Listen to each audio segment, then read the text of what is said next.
Paul, good to see you. We're at Nepcon South China here in Shenzhen, and I see you've already got yourself a prize. You've won something. Tell me what that was for.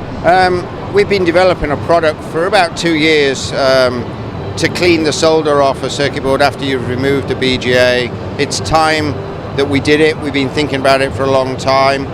You know, the pitches are going smaller, the size of the pads are coming down to the thickness of a human head of hair, so you can't go near them with a soldering iron. So we've developed the generic name in the industry is called scavenging, but we were very successful with our rework machine for the first time, thinking of a name, so we called that a scorpion, which stood basically for a small machine, big sting, strong, that sort of thing. So we're calling this the solder bee, and we got an icon of a bee sucking instead of sucking honey, sucking the solder off. Okay, and what kind of markets are driving that? Is it the medical, automotive, or is it the high volume consumer where miniaturization's really driving? Miniaturization of packages is being driven by POP for mobile products, tablets, cell phones, but medical is a good alternative because they're very, very small and they don't really want to damage the pad with a high temp soldering iron. So anything that's high reliability, if you're allowed to rework it. So for instance, a Boeing board, you can't rework them normally.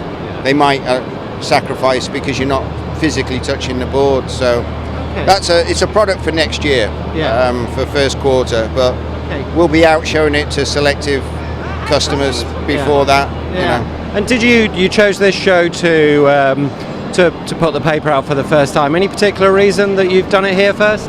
Well, Shenzhen location in Guangdong builds 45% of the world's cell phones. Wow. So this is the right place to do it. Yeah, absolutely. And if people want to download that white paper, can they find that on your website, or is it a white paper yet, or just a presentation? It's now, because we've done it, we're free to give the information to you wherever you want it, and there's some movies in there of it working. So well, we'll certainly make sure we point to that on the website. Obviously lots of cell phone manufacturing here, lots of other stuff going on. What's South China looking like for you as a company at the moment? It's very active, and the people that want a demo, in the last 2 months we've seen people request a demo and then say, well, we'll be there in 2 weeks, and they go, no, you'll be there by the end of this week. So it's very active. And shipping machines around, you don't always have machines in every location. So it's very active, and there's so many new chipsets hitting the market. So it's first to market with a product that's got a new chipset. When you've got a new chipset, it's difficult to rework. And then the secret sauce is, of course, you're asked, take this package off, put this package back, and in the middle there's the cleaning.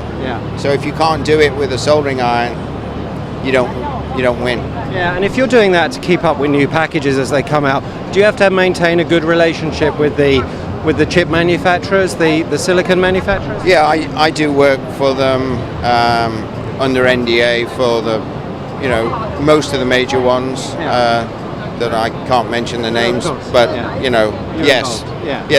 They give me the new chipsets. We see if we can work with them, because they won't be able to sell the chips to anybody if you can't rework them.